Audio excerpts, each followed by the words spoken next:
साथियों, अभी कुछ दिन पहले ईडब्ल्यूएस पर सुप्रीम कोर्ट का फैसला आया और सुप्रीम कोर्ट ने अपने फैसले में जो रिजर्वेशन की 50% की क्राइटेरिया बालाजी केस में या इंदिरा सैनी केस में सुप्रीम कोर्ट के द्वारा लगाई गई थी, उस 50% की क्राइटेरिया को खत्म करते हुए जो ईडब्ल्यूएस का रिजर्वेशन है उसको मान्यता देने का काम किया। वैसे संविधान में संविधान निर्माताओं ने जो आरक्षण की व्यवस्था किया है, वो आरक्षण की व्यवस्था संविधान निर्माताओं ने इकोनॉमिक आधार पर नहीं किया है, बल्कि सामाजिक आधार पर जिनके साथ बहुत बड़े पैमाने पर हजारों सालों से भेदभाव हो रहा था, हजारों सालों से जिन लोगों को दबा करके रखा गया, जिन लोगों को अधिकार वंचित करके रखा गया, जिनको अवसर की समानता नहीं दी गई, ऐसे लोगों को अवसर प्रदान करके मुख्य धारा में लाने के लिए, ऐसे लोगों का पर्याप्त प्रतिनिधित्व शासन और प्रशासन में हो, इस बात को ध्यान में रखते हुए संविधान निर्माताओं ने पिछड़े वर्गों को, एससी, एसटी, ओबीसी को रिजर्वेशन देने की व्यवस्था भारतीय संविधान में किया। लेकिन बहुत ही गलत बात यह है कि देश की आजादी के 75 साल में जिनको हजारों साल से दबा करके रखा गया, जिनको हजारों साल से अधिकार वंचित रखा गया और जिन लोगों को अवसर नहीं मिला आगे बढ़ने का, उनके अवसर को रोक करके रखा गया, ऐसे लोगों के साथ न्याय के लिए जो रिजर्वेशन की व्यवस्था संविधान में संविधान निर्माताओं के द्वारा की गई, उस रिजर्वेशन पर अभी तक ठीक प्रकार से अमल नहीं हुआ और अमल ना होने की वजह से देश में शेड्यूल कास्ट के लोगों का कोटा पूरी तरीके से रिजर्वेशन का भरा नहीं गया और बहुत बड़े पैमाने पर बैकलॉग है। इसी प्रकार से शेड्यूल ट्राइब के लोगों का भी रिजर्वेशन ठीक प्रकार से फॉलो नहीं किया गया। एक लंबी लड़ाई के बाद 16 नवंबर 1992 के सुप्रीम कोर्ट के फैसले से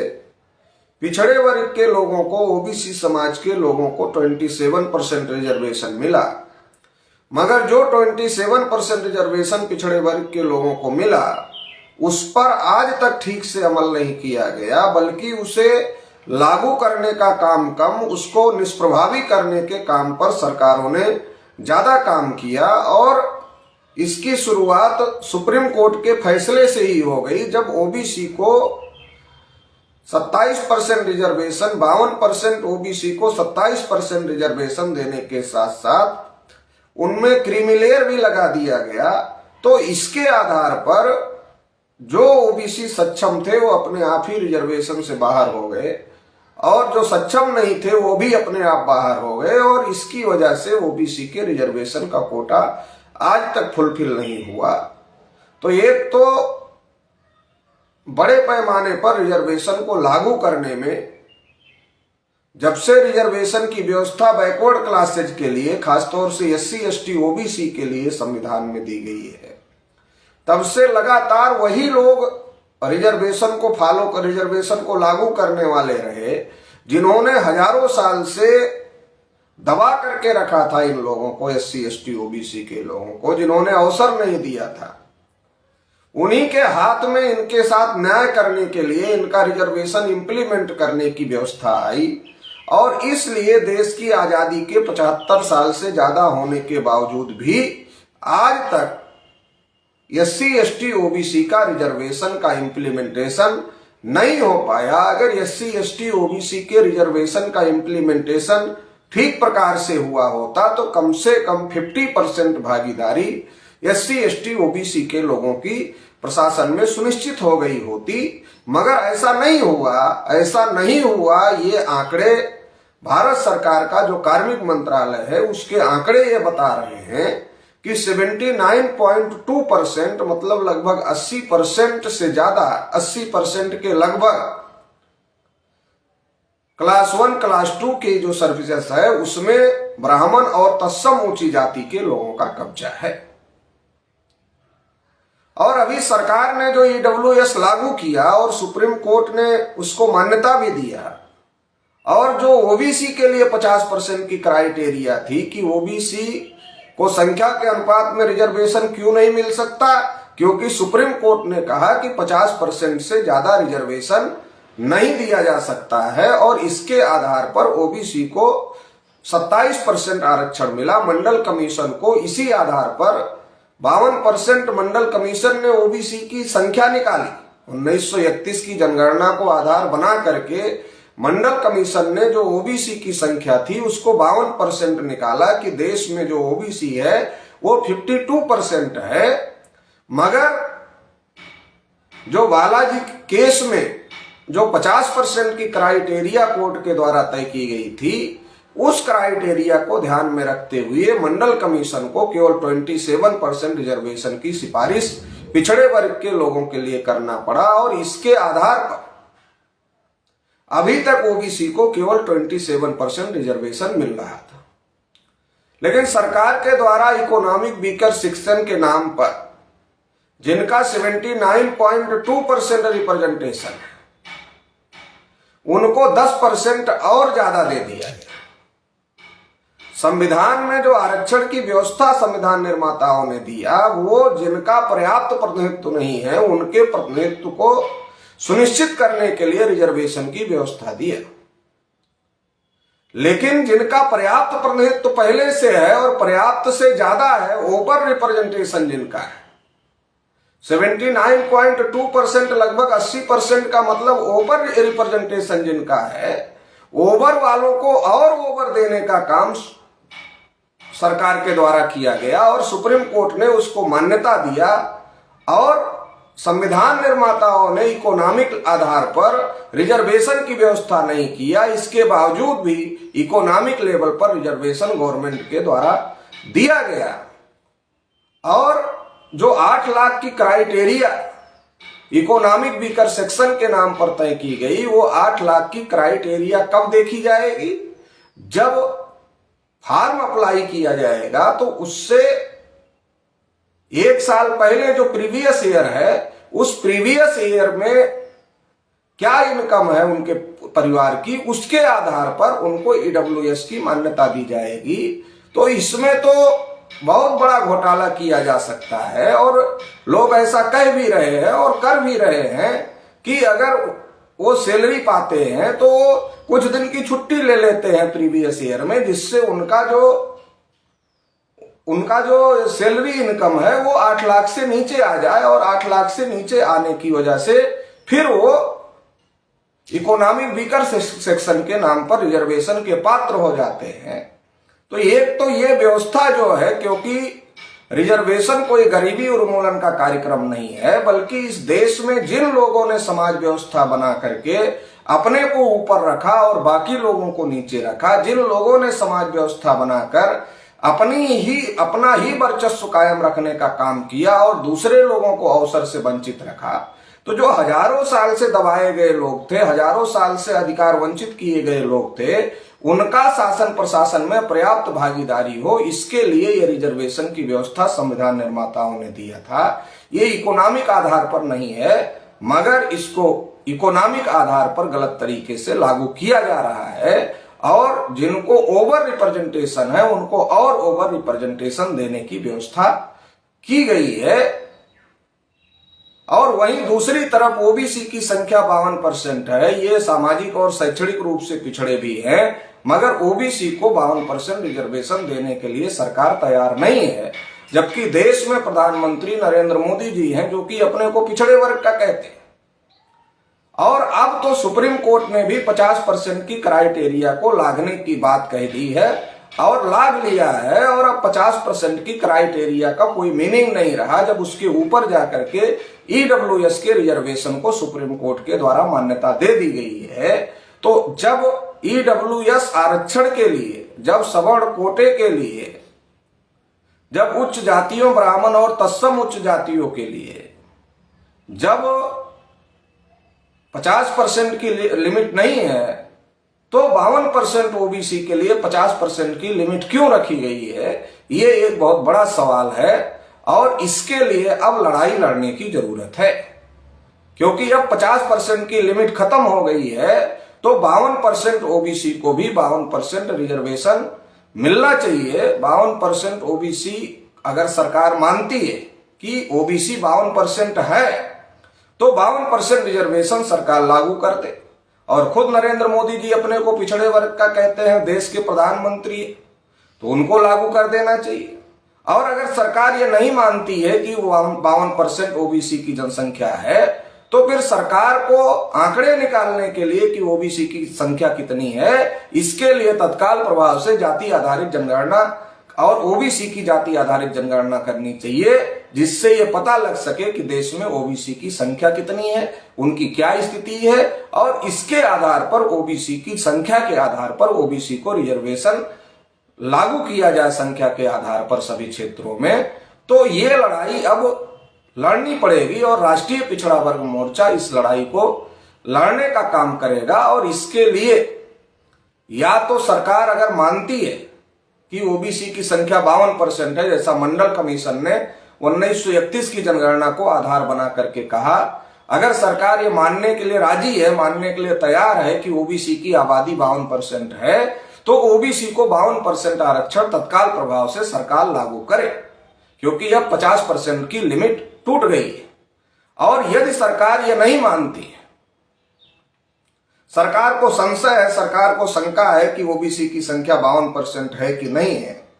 तो सरकार जाति आधारित जनगणना तत्काल प्रभाव से शुरू करे और ओबीसी के आंकड़े निकालकर ओबीसी को संख्या के अनुपात में तत्काल प्रभाव से रिजर्वेशन देने का काम करे। इस मांग को लेकर के 29 नवंबर को राष्ट्रीय पिछड़ा वर्ग मोर्चा के माध्यम से भारत बंद का आह्वान किया जाता है। इसके साथ ही साथ तमाम और मुद्दे भी हम लोग अपने भारत बंद में शामिल करें, जिसमें एक बड़ा मुद्दा है ईवीएम से चुनाव में हो रही गड़बड़ियों का। क्योंकि 8 अक्टूबर 2013 को सुप्रीम कोर्ट ने अपने निर्णय में कहा कि केवल ईवीएम से फ्री फेयर और ट्रांसपेरेंट चुनाव नहीं कराए जा सकते। इसलिए अगर देश में फ्री फेयर और ट्रांसपेरेंट चुनाव कराने हैं, तो फ्री फेयर और ट्रांसपेरेंट चुनाव कराने के लिए पेपर ट्रेल मशीन लगाई जाए, और in case of dispute paper trail machine के जो कागजी मतपत्र हैं उनकी रिकाउंटिंग किया जाए। लेकिन अभी रिकाउंटिंग नहीं हो रही है, बल्कि कुछ बूथों का मिलान हो रहा है, जिसके आधार पर पूरी तरीके से पारदर्शिता है, इस बात को कहा नहीं जा सकता है। और इसकी वजह से घोटाले की या गड़बड़ी की संभावनाएं हो सकती है। तो इसलिए ये भी हम लोग मांग कर रहे हैं, या तो पेपर ट्रेल से जो कागजी मतपत्र निकल रहे हैं उनका 100% डिस्प्यूट की स्थिति में मिलान किया जाए, या फिर बैलेट पेपर से चुनाव कराए जाए। तो इस मुद्दे को भी हम लोग भारत बंद में शामिल कर रहे हैं। इसके अलावा अभी बड़े पैमाने पर निजीकरण हो रहा है। नरेंद्र मोदी जी ने कहा था देश नहीं बिकने दूंगा, लेकिन अभी नरेंद्र मोदी जी एक एक चीज को बेचने में लगे हुए हैं, निजी हाथों में देने में लगे हुए हैं। तो अगर एक एक चीज को बेचने में और निजी हाथों में देने में लगे हुए हैं, तो राष्ट्रीय पिछड़ा वर्ग मोर्चा की तरफ से हम ये मांग करते हैं कि या तो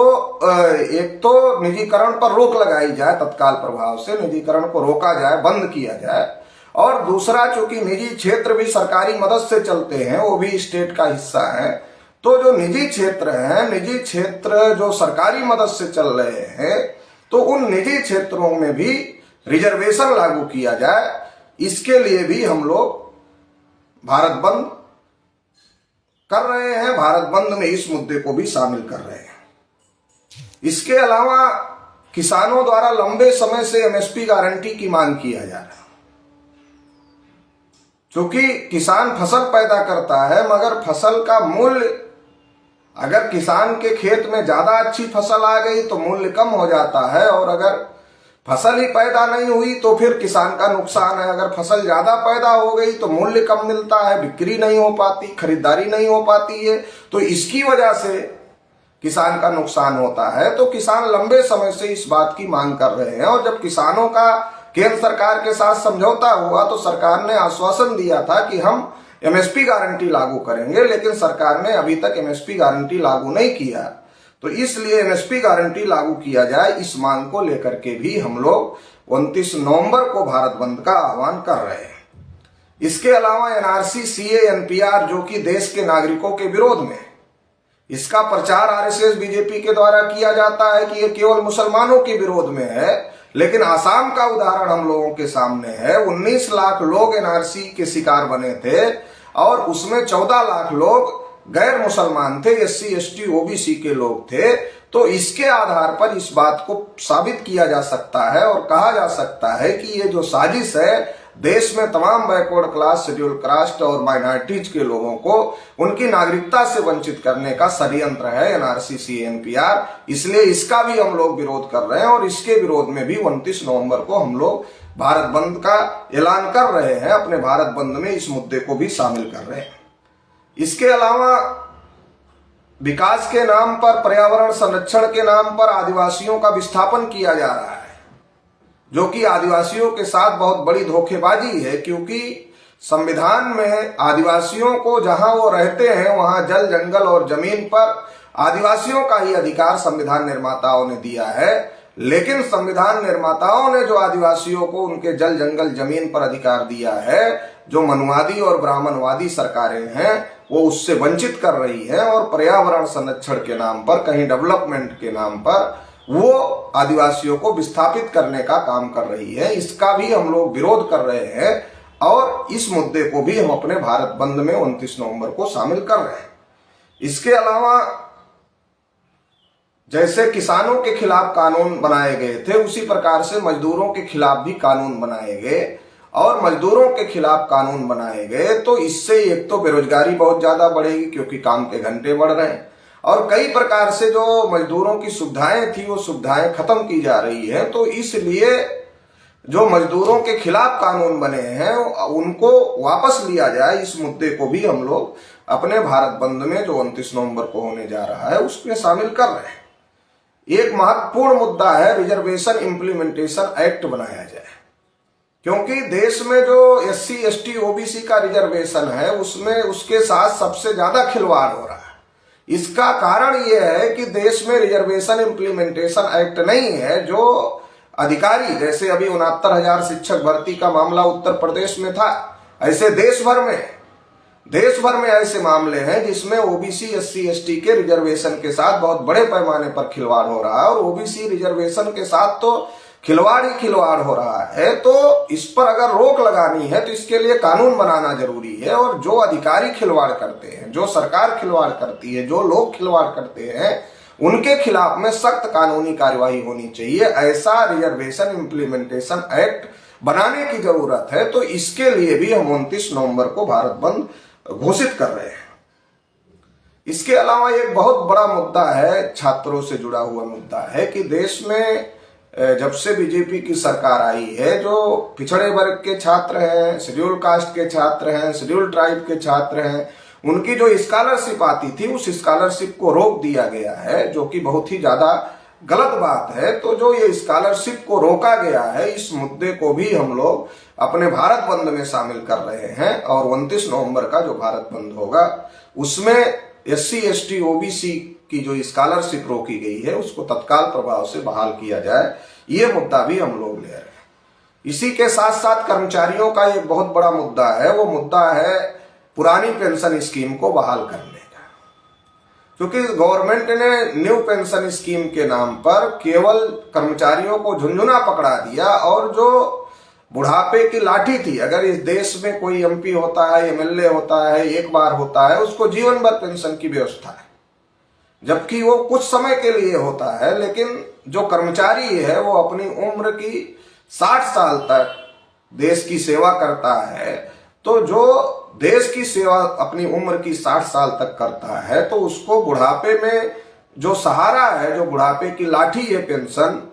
वो बहुत ज्यादा जरूरी है। मगर उस पेंशन स्कीम को अटल बिहारी वाजपेयी की गवर्नमेंट में समाप्त किया गया और तब से लेकर के आज तक वो पेंशन स्कीम को खत्म किया गया है और एनपीएस के नाम पर, न्यू पेंशन स्कीम के नाम पर केवल कर्मचारियों को झुंझुना पकड़ाने का काम किया गया है, जो कि कर्मचारियों के साथ अन्याय है। तो इसलिए राष्ट्रीय पिछड़ा वर्ग मोर्चा की तरफ से हम ये मांग करते हैं कि कर्मचारियों की पुरानी पेंशन स्कीम को बहाल किया जाए और इस मुद्दे को भी हम 29 नवंबर के भारत बंद में शामिल कर रहे हैं। तो ये तमाम प्रकार के मुद्दों को लेकर के एससी, एसटी, ओबीसी और माइनॉरिटी, सभी जो इस देश की बहुसंख्यक आबादी है, जिनके साथ पहले भी अन्याय अत्याचार हुआ है, हजारों साल से हो रहा है, और आज भी जब संविधान में उनके लिए स्पेशल व्यवस्था की गई ताकि उनको मुख्य धारा से लाया जाए, में जोड़ा जाए, तो इसके बावजूद भी जो शासक वर्ग है, चूंकि वो वही लोग हैं जो हजारों साल से भेदभाव किए थे, तो वो लोग अभी भी उनको समाज और देश की मुख्य धारा में लाना नहीं चाहते हैं। तो इसलिए हम लोगों को एकजुट होने की जरूरत है, इकट्ठा होने की जरूरत है और इकट्ठा होकर, एकजुट होकर के इस लड़ाई को लड़ने की जरूरत है। तो इसलिए ये जो तमाम प्रकार के मुद्दे हैं, इन मुद्दों को लेकर हम लोगों को लड़ाई लड़ने की जरूरत है। अभी ओबीसी के लिए एक तो बहुत बड़ी लड़ाई ये है कि जब 50% की क्राइटेरिया ईडब्ल्यूएस के लिए, मतलब जिनका प्रतिनिधित्व 79.2%, लगभग 80% है, उनके लिए ईडब्ल्यूएस की क्राइटेरिया नहीं है, उनको ओवर रिप्रेजेंटेशन पहले से ही है और ओवर से ओवर भी उनको दिया जा रहा है। तो एक तो उनको ओवर से ओवर दिया जा रहा है और दूसरी तरफ हमारी जो संख्या है उस संख्या के अनुपात में भी हमको नहीं दिया जा रहा है। तो इसलिए अभी तमाम पिछड़े वर्ग के लोगों को इस लड़ाई में मजबूती से आने की जरूरत है, ताकि जो लोग ऐसा कर रहे हैं उनके कानों तक ये आवाज जा सके। लोकतंत्र में हमारी आबादी ज्यादा है, पिछड़ा वर्ग, शेड्यूल कास्ट, शेड्यूल ट्राइब और माइनॉरिटी जिनके ऊपर अन्याय अत्याचार हो रहा है, अगर इनको एक साथ इकट्ठा किया जाए तो ये आबादी 85 से 90% होती है। तो अगर 85 से 90% लोकतंत्र में लोग लामबंद होते हैं अपने हक अधिकारों को लेकर, तो देश और दुनिया की कोई ताकत नहीं है जो हमें हमारे हक अधिकारों से रोक सके। इसलिए राष्ट्रीय पिछड़ा वर्ग मोर्चा की लगातार ये कोशिश है कि पिछड़े वर्ग के लोगों को सजग किया जाए, जगाया जाए, जागृत किया जाए, जागृत करके संगठित किया जाए और संगठित करके सड़कों पर उतरा जाए, ताकि इस देश में न्याय स्थापित किया जा सके और जो अन्याय का, जो जुल्म ज्यादती का, अन्याय अत्याचार का जो निजाम है, इसको समाप्त किया जा सके। तो इन तमाम मुद्दों को लेकर 29 नवंबर को राष्ट्रीय पिछड़ा वर्ग मोर्चा भारत बंद का आह्वान करता है। 52% ओबीसी को 52% आरक्षण मिलना चाहिए। इसके लिए 29 नवंबर को हम लोग भारत बंद का आह्वान कर रहे हैं। तो ये जो हम लोग भारत बंद का आह्वान कर रहे हैं, इसमें जितने भी हमारे पिछड़े वर्ग के लोग हैं, राष्ट्रीय पिछड़ा वर्ग मोर्चा के जो कार्यकर्ता, पदाधिकारी, शुभचिंतक हैं, इसके अलावा देश भर में तमाम पिछड़े वर्ग के संगठन चलाने वाले लोग, इसके अलावा देश भर में पिछड़े वर्ग के अधिकारी, कर्मचारी हैं, विद्यार्थी हैं, युवा हैं, महिला हैं और तमाम प्रकार का जो काम करने वाले पिछड़े वर्ग के लोग हैं, उन सभी को इस आंदोलन में शामिल होना होगा। इसके साथ ही साथ शेड्यूल कास्ट के लोग, शेड्यूल ट्राइब के लोग, माइनॉरिटीज के लोग, चूंकि इस देश में जो बहुसंख्यक लोग हैं उनको अधिकार वंचित किया गया है, तो उन तमाम बहुसंख्यकों को एकजुट होकर के इस भारत बंद में पूरी ताकत के साथ शामिल होना होगा। और जो भी काम हम लोग करते हैं 29 नवंबर को हम लोगों को उस काम से विरत रहना होगा। अगर हम दुकान चलाते हैं, प्रतिष्ठान चलाते हैं, बिजनेस चलाते हैं, तो हमें 29 नवंबर को लोगों को ये कहना होगा कि 29 नवंबर को हमारे अधिकार के लिए भारत बंद का आह्वान राष्ट्रीय पिछड़ा वर्ग मोर्चा की तरफ से किया गया है। इसलिए आज हम अपने काम को बंद रखेंगे। अगर हम ऑफिस जाते हैं तो 29 नवंबर को छुट्टी लेना चाहिए। अगर हमारे लोग कंपनियों में नौकरी करते हैं या मजदूरी करते हैं तो 29 नवंबर को छुट्टी लेना चाहिए। तो 29 नवंबर को बंद है तो बंद रखना चाहिए। और अगर हम 29 नवंबर को बंद रखते हैं और बड़े पैमाने पर सड़कों पर उतरकर भी आंदोलन और प्रदर्शन शांतिपूर्ण और संविधान के दायरे में रहकर करना चाहिए। अगर हम बहुत सारे लोग, तमाम संगठन के लोग और सभी लोगों को मिलजुल करके इस लड़ाई में शामिल होना चाहिए और इतना बड़ा भारत बंद 29 नवंबर का होना चाहिए ताकि जो देश में सरकार चलाने वाले लोग हैं उनको ये पता चल जाए कि अब इनके हक अधिकारों को रोककर नहीं रखा जा सकता है, अब इनको इनके हक अधिकार देना पड़ेगा। वहां तक ये आवाज पहुंचाने के लिए पूरी ताकत के साथ आप सभी लोगों को भारत बंद में शामिल होना होगा और भारत बंद को कामयाब करना होगा, भारत बंद को सफल करना होगा। इसके लिए राष्ट्रीय पिछड़ा वर्ग मोर्चा आप सभी लोगों से आह्वान कर रहा है। बड़े पैमाने पर भारत बंद की पब्लिसिटी आप सभी लोगों को करनी होगी, स्टिकर के माध्यम से, पोस्टर के माध्यम से, होर्डिंग्स के माध्यम से, अखबारों में खबर लगा करके और तमाम सोशल मीडिया के माध्यम से। जिस प्रकार से आप लोग पब्लिसिटी कर सकते हैं, बहुत बड़े पैमाने पर पब्लिसिटी होगी तो बहुत बड़े पैमाने पर लोगों तक मैसेज जाएगा और बहुत बड़े पैमाने पर मैसेज जाएगा तो बहुत बड़े पैमाने पर यह भारत बंद कामयाब हो जाएगा। क्योंकि इस भारत बंद को कोई मनवादी मीडिया, मनवादी चैनल नहीं कवर करते हैं, तो हमारी लड़ाई है तो हमें ही लड़ना होगा। तो इसलिए पब्लिसिटी भी हमें करनी होगी, भारत बंद की तैयारी भी हमें करनी होगी और भारत बंद को कामयाब भी हमको ही करना होगा। तो आप सभी तमाम लोग भारत बंद की तैयारी को पूरी ताकत के साथ करेंगे,